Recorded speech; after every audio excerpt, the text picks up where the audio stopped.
United Nations Reuters. The United Nations Security Council unanimously stepped up sanctions against North Korea on Monday over the country's sixth and most powerful nuclear test conducted on September 3, imposing a ban on the country's textile exports and capping imports of crude oil.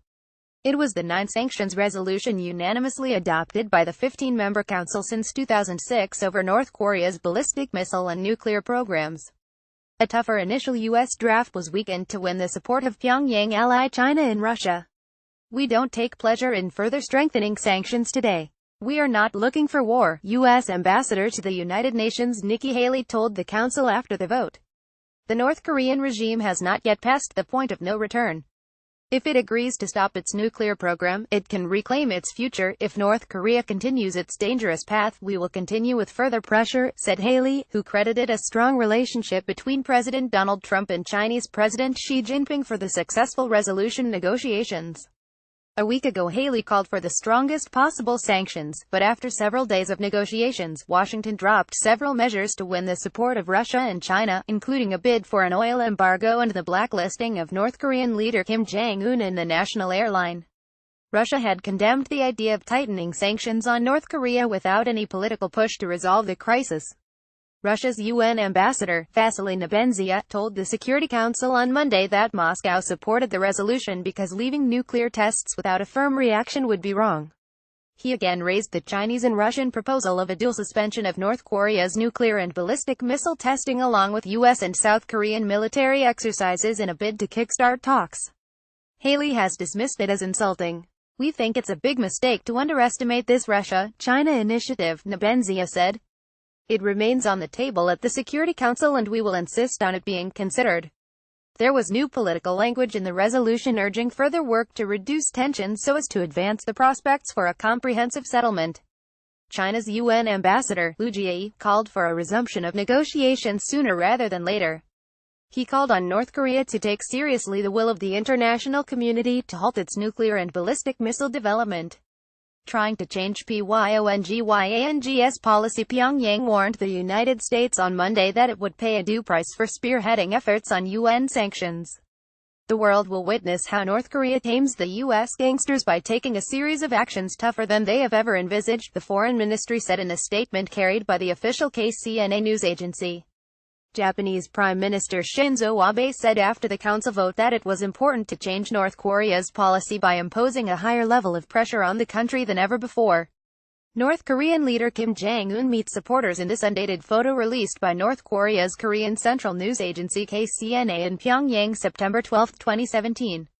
Reuters KCNA. In negotiations on the latest resolution, diplomats said Russia had questioned what leverage the Security Council would have left if North Korea continued to conduct nuclear and missile testing. "This is a compromise in order to get everybody on board," French UN Ambassador François Delattre said of the draft ahead of the vote. North Korea is now banned from exporting textiles, its second biggest export after coal and other minerals in 2016, totaling $752 million, according to data from the Korea Trade Investment Promotion Agency. Nearly 80% went to China. The resolution imposes a ban on condensates and natural gas liquids, a cap of 2 million barrels a year on refined petroleum products, and a cap on crude oil exports to North Korea at current levels. China supplies most of North Korea's crude. A U.S. official, familiar with the council negotiations and speaking on condition of anonymity, said North Korea imported some 4.5 million barrels of refined petroleum products annually and 4 million barrels of crude oil. Starve the regime. Chinese officials have privately expressed fears that an oil embargo could risk causing massive instability in its neighbor. Russia and China have also expressed concern about the humanitarian impact of strengthening sanctions on North Korea. Haley said the resolution aimed to hit North Korea's ability to fuel and fund its weapons program. Trump has vowed not to allow North Korea to develop a nuclear missile capable of hitting the mainland United States. This resolution also puts an end to the regime making money from the 93,000 North Korean citizens it sends overseas to work and heavily taxes. This ban will eventually starve the regime of an additional $500 million or more in annual revenues, Haley said.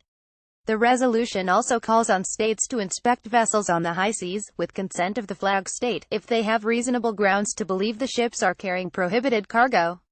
Traditionally, the United States has discreetly negotiated with China on any North Korea sanctions before expanding talks to the full council once the 5 veto powers have agreed. More recently, this has typically taken 1 to 3 months.